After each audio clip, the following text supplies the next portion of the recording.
우리가 오늘부터 10월 말까지죠. 역대하를 보게 됩니다. 우리가 스파냐를 얼마 전까지 보았죠. 그 시대는 이제 이스라엘이 유대가 망하기 바로 그 직전의 상황들을 그리고 있는 것입니다. 그로부터 시간이 좀 지났죠. 드디어 망했고 포로로 끌려갔고 하나님의 은혜로 이제 1, 2, 3차에 대해 귀환이 이루어졌습니다. 바로 그때 쓰여진 곳이 역대기입니다. 그래서 우리 성경 말고 이제 구약의 히브리 성경, 그 성경에는 이 역대기의 말씀이 제일 뒤에 위치합니다. 모든 구약의 결론 그렇게 얘기할 수도 있지요. 그래서 가장 중요한 것이 무엇이겠는가? 그것을 질문합니다. 왜 그러냐 하면 이제 스디슨 역사의 결론을 맛봐봤거든요. 나라를 잃었고 하나님께 예배하고 싶지만 예배 드릴 수 없는 그런 환경이 되었을 때 우리가 어떻게 앞으로 살아야 될까? 이제 하나님께서 새로운 기회를 주셨는데 디아스포라로서 포로민으로 끌려갔다가 이제 겨우 고국에 돌아와서 성전도 지어야 되고 또 성벽도 지어야 되고 다시 시작해야 되는데 과연 신앙생활에 있어서 최고로 중요한 것이 무엇인가? 그것을 집약적으로 기록한 것이 역대기입니다. 역사적인 그런 사건들을 중심으로 해서 이것만 있으면 신앙생활에서 흔들림이 없을 것이다. 그래서 역대기는 누가 지었는가? 그걸 볼 때 에스라가 지었을 것이다. 그렇게 봅니다. 에스라가 아니더라 하더라도 분명히 포로기 이후에 그렇게 쓰인 겁니다. 그런 관점에서 역대기를 우리가 봐야 되고 이 역대기는 이제 열왕기 상하와는 따라서 다릅니다. 열왕기 상하는 잘잘못도 따지고 여러 가지로 나열식으로 그렇게 사건을 전개하지만 역대기는 그렇지 않아요. 정확하게 이것이 신앙에 가장 필요하다. 이것 있으면 된다라는 관점에서 생각한 것이 많습니다. 그래서 우리 신앙에 과연 우리에게는 무엇이 필요한가? 그런 관점에서 오늘 말씀도 보았으면 좋겠고요. 제가 역대기를 보면서 이제 좀 제목을 정해서 같이 말씀을 나누어야 되겠다 싶었습니다. 오늘부터 좀 제목을 좀 정확하게 정해서 나누려고 하는데요. 오늘 제목은 솔로몬의 기도가 인생 기도가 되었다면, 이런 제목을 지어보았습니다. 솔로몬의 기도가, 그 유명한 기도가 오늘 본문의 핵심으로 나오고 있지요. 우리 8절 우리 다 같이 읽겠습니다. 솔로몬이 하나님께 말하되 주께서 전에 큰 은혜를 내 아버지 다윗에게 베푸시고 내가 그를 대신하여 왕이 되게 하셨사오니 9절 여호와 하나님이여 원하건대 주는 내 아버지 다윗에게 허락하신 것을 이제 굳게 하옵소서. 주께서 나를 땅에 티끌같이 많은 백성의 왕으로 삼으셨사오니 10절 주는 이제 내게 지혜와 지식을 주사 이 백성 앞에서 출입하게 하옵소서. 이렇게 많은 주의 백성을 누가 능히 재판하리까 하니. 아멘. 자, 8절부터 10절까지 솔로몬이 어떻게 기도했는가? 솔로몬의 그 유명한 기도가 나오고 있습니다. 그런데 7절에 보게 되면 먼저 하나님께서 내게 구하라 이렇게 말씀하신 것입니다. 8절에 그렇게 말씀하신 하나님께 이제 솔로몬이 구하죠. 기도합니다. 우리는 10절의 내용을 잘 압니다. 지혜와 지식을 주옵소서 이렇게 기도한 것을 아는데 그 이전에 더 중요한 것을 기도했다는 것을 우리가 알 수 있습니다. 뭘 기도했습니까? 9절이죠. 내 아버지 다윗에게 허락하신 것을 이제 굳게 하옵소서. 하나님께서 내 아버지 다윗에게 허락하시고 약속하시고 그렇게 주신 그것을 이제 굳게 그렇게 다져주옵소서. 그 기도를 먼저 했다는 것입니다. 그게 무엇입니까? 이제 다윗을 통해서 하나님의 약속이 성취되고 하나님 나라가 임하는 이 내용이거든요. 그것을 먼저 구했고 그 다음에 이제 지혜와 지식을 주사 이렇게 했다는 것입니다. 그러니까 우리가 구할 것이 무엇인가? 내게 주신 하나님의 은혜, 내 아버지에게 어머니에게 주신 그 하나님의 은혜를 굳게 하옵소서. 내가 하나님의 은혜를 확인하고 그리고 그 은혜 가운데 살 수 있도록 도와주옵소서. 다른 말로 하면 이 내용이거든요. 근데 이것이 상당히 중요합니다. 여기에 근거해서 이것을 더 깨닫고 더 알기 위해서 내게 지혜와 지식도 주옵소서. 사실은 이렇게 기도한 것입니다. 그랬더니 하나님께서 11절에 어떻게 응답하십니까? 한번 11절만 읽어볼까요? 하나님이 솔로몬에게 이르시되 이런 마음이 내게 있어서 부나 재물이나 영광이나 원수의 생명 멸하기를 구하지 아니하며 장수도 구하지 아니하고 오직 내가 내게 다스리게 한 내 백성을 재판하기 위하여 지혜와 지식을 구하였으니. 아멘. 12절에는 그러므로 이렇게 나와요. 내가 지혜와 지식을 준다. 그것뿐만이 아니다. 부, 재물, 영광도 준다. 네가 지금 은혜를 확인하기 위해서 또 은혜를 알기 위하여서 지혜와 지식을 구하는 거 보니 너에게는 부와 재물과 영광 주는 것도 좋겠다. 괜찮겠다. 이렇게 말씀하신 것입니다. 그래서 14절부터 17절까지는 솔로몬의 부귀 영화가 어떠했는지, 특별히 그의 마병과 군대들을 이제 예를 들면서 그렇게 말한 것입니다. 이 정도 병거와 마병이 있는 것은요, 솔로몬 시대의 최고입니다. 고대 근동에 보게 되면 이 내용에 이 정도 군사력이면은 최고예요. 그러니까 그거 외에 다른 거 말할 필요가 없죠. 이 정도 군사력이라면 경제력은 어떻겠습니까? 그 위상은 또 어떻겠습니까? 다 복속했고 심지어는요 저 부스까지 솔로몬의 지혜와 솔로몬의 이 명예, 그 영광 이런 것을 확인하기 위해서 왔다 그래요. 솔로몬의 궁전은 상하궁이다. 이 정도 얘기하지 않습니까? 대단한 거예요. 자, 그런데 아쉬운 것이 있죠.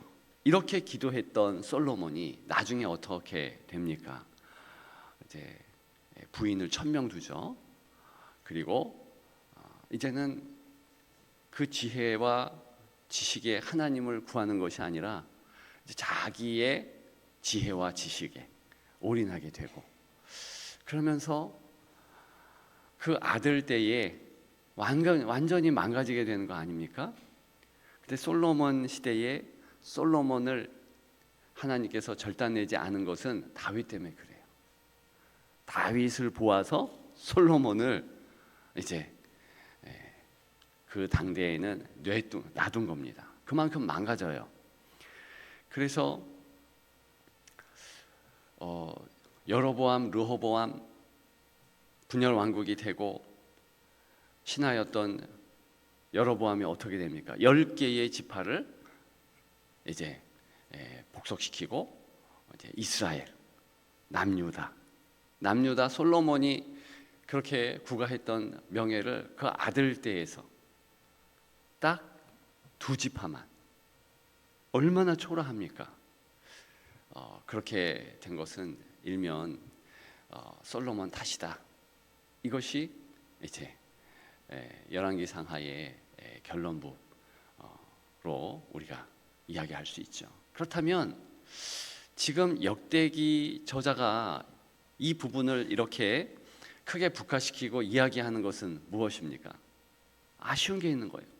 솔로몬이 이 기도만을 붙잡고 이게 인생 기도로 만들었다면, 어제 말씀드렸죠? 야베스 기도를 통해서 인생의 명작 기도가 어떻게 형성되는가? 그것은 어떻게 형성됩니까? 계속 기도하면서 계속 하나님께 질문하고 묵상의 작업실이 필요하다고 말씀을 드렸습니다. 하나님 앞에 아뢰고 하나님이 누구신지 야곱과 같이 씨름해야 되는 거예요. 그것을 언제까지 해야 됩니까? 죽을 때까지. 매일. 저는 야베스의 기도를 연구하면서 이 야베스의 기도는 이것이 죽을 때까지 이 기도를 붙잡은 것이구나, 그것을 알았습니다. 저와 여러분들이 이 땅을 떠날 때 어떤 모습으로 떠났으면 좋겠습니까? 기도하면서 떠나면 좋을 것 같아요. 근데 어떤 기도를 할까요? 야베스 기도. 내게 하나님께서 이렇게 기도하라 주셨던 그 기도를 끝까지 붙잡고 그렇게 나아갔으면 얼마나 좋을까. 제가 솔로몬의 이 기도를 보면서 아쉬운 거예요. 이 솔로몬이 이 훌륭한 기도를 그 이후에 했을까요? 안 했다는 거예요. 이것만 붙잡고 이것이 솔로몬의 인생 기도가 되고자 매일매일 야베스처럼 나갔다면 이렇게 안 됐을 것이다. 망가지지 않고 하나님의 은혜가 계속 있었을 것이다. 이 아쉬운 점을 지금 담고 있는 것입니다. 5절에 보게 되면 예배하기 위해서 마음을 다한 솔로몬과 회중이 기록되어 있죠. 우리 다 같이 읽습니다. 옛적에 홀의 손자 우리의 아들 불사렐이 지은 놋 제단은 여호와의 장막 앞에 있더라. 솔로몬이 회중과 더불어 나아가서, 아멘, 나아갔다, 다라쉬라는 히브리 이 말은요, 예배했다 이 뜻이에요. 너무 좋지 않습니까? 회중과 같이, 백성과 같이 제일 먼저 솔로몬이 한 것이 예배했다라는 거예요. 물론 다른 일도 했겠지만 이 역대기 저자에 의하면 최고로 먼저 한 것이 예배함이라는 거예요. 그러니까 이게 얼마나 우리에게 주는 교훈이 큽니까? 우리가 예배 거기에 목숨 걸면요, 우리는 괜찮습니다. 예배드림의 기쁨이 되고 예배하는 것이 내 삶의 목적이 된다면, 그러면 어떤 상황에도 다 이길 수 있어요. 환경이 어렵고 환경이 힘들고 괜찮아요. 반대로 모든 부가 있고 명예가 있고 다 그래도요, 예배드림의 기쁨이 된다면 그 사람은 흔들림이 없습니다. 여러분, 진짜 위험한 건 뭔지 아세요? 잘 될 때, 괜찮을 때. 여러분들을 사랑하는 여러분 주변에 있는 친구들이 언제 진짜인가 확인할 수 있는 줄 아십니까? 잘 못 될 때? 저는 그렇게 생각하지 않아요. 제일 잘 될 때 계속 함께 할 수 있는 친구, 그 친구가 진짜예요. 쇼펜하우어가 얘기했는데 이 사람 대단하다, 제가 그렇게 생각을 했습니다. 왜 그러냐면 힘들고 어려울 때는요, 너 힘들구나, 어렵구나, 한번 가서 위로하면서 함께 할 수 있어요. 그런데요, 진짜 잘 돼 보십시오. 진짜 잘 되면요, 시기심이 발동해요.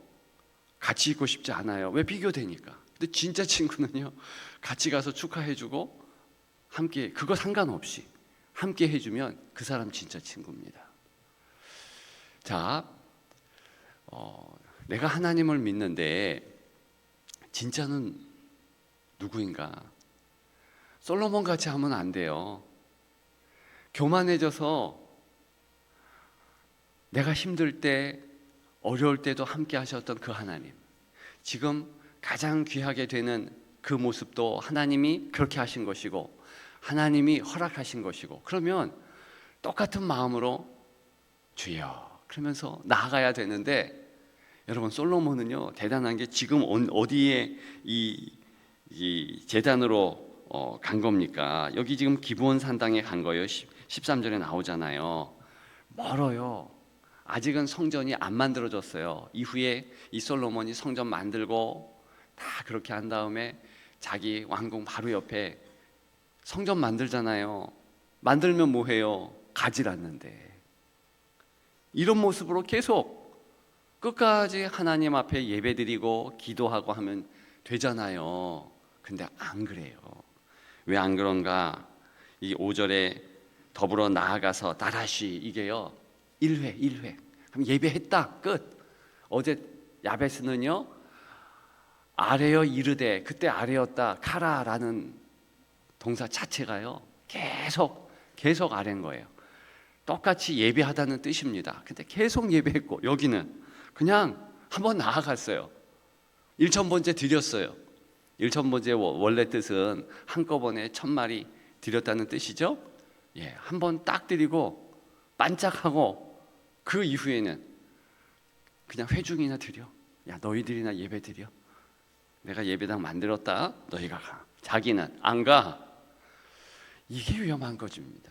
그냥 이 기도가 인생 기도가 되어서 계속 하나님이 우리 아버지를 복 내려 주셨고, 그 은혜가 내게 족하고 그 은혜를 내가 지금 붙잡고 살고 있습니다. 이러면서 끝까지, 죽을 때까지 하나님 앞에 쓸 때까지도 이 기도를 했다면 진짜 이게 명작 기도, 인생 기도 되는 거 아닙니까?